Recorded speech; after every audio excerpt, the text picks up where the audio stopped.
In the suburban town of Baldock, Britain, an excavation of a 2,000-year-old Roman-era cemetery uncovered an anomaly. Archaeologists brushing away the dirt found the delicate, fragile ribs of an infant, but the strange discoveries had actually begun an entire layer above that. The team originally found the skeleton of an adult male. When they dug further, they realized another grave sat directly beneath his, containing a woman positioned awkwardly at a sharp right angle. As the excavation widened around her, the soil yielded more bones. The diggers uncovered a second tiny set of remains, and then, completely unexpectedly, a third. Finding 3 infants clustered around a single adult rewrote the expectations of the dig. It forced researchers to look past routine burials of the site and search for a single event that could have killed all 4 at once. The burial layout broke standard protocol. This woman was positioned on the extreme periphery of the cemetery, lying on her right side instead of her back.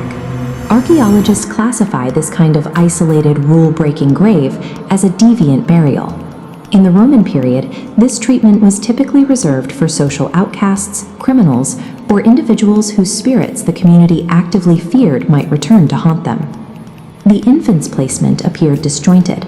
3 sets of bones were scattered, one near her right shoulder, one between her legs, and a third tucked underneath her torso. They looked discarded.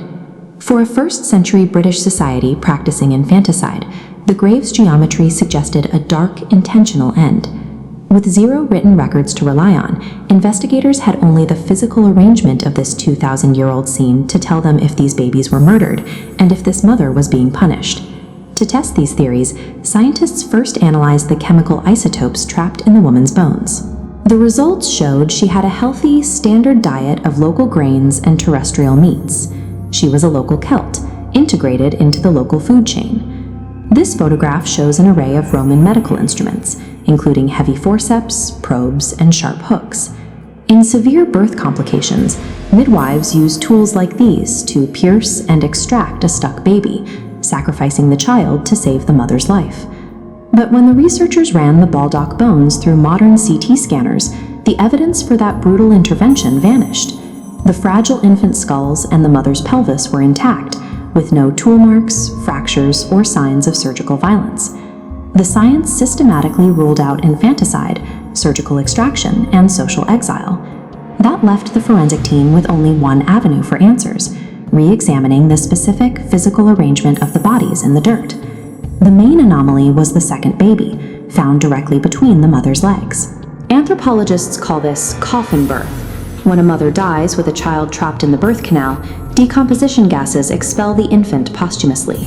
This explained the third baby beneath her ribcage. That child wasn't discarded under her body at all. The bones were positioned there because the infant died while still unborn, waiting in the womb. As for the first baby resting up near her shoulder, it likely survived the initial labor, but without modern medical intervention, a newborn stranded in the ancient world without its mother would only last a matter of days. The geometry of the grave maps out a biological cascade. The mother suffered a fatal breech birth that trapped her second child. The struggle killed them both, left the third child unborn, and ultimately doomed the first. To solidify this theory, the team needed to confirm the biological relationship. They painstakingly extracted fragments of ancient DNA from the highly degraded infant bones. The genetics provided a definitive match. The 4'11" woman resting in the grave was the biological mother to all 3 infants. The odds of carrying natural triplets are roughly 1 in 8,000. For a small woman living 2 millennia ago, long before the advent of cesarean sections, a multiple pregnancy of this scale was nearly impossible to survive.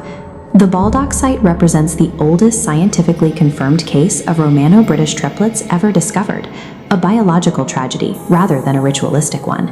To see the person behind the statistics, researchers digitized her fractured skull with a 3D laser scanner, meticulously slotting the pieces together to map the soft tissue and rebuild her features. The final reconstruction reveals a striking, recognizable woman in her late 30s. She was initially assumed to be a feared deviant, shoved into the margins of a cemetery. But the evidence points to a healthy, integrated woman who fell victim to a timeless tragedy. Forensic archaeology strips away centuries of myth to restore dignity, empathy, and humanity to the people of the past.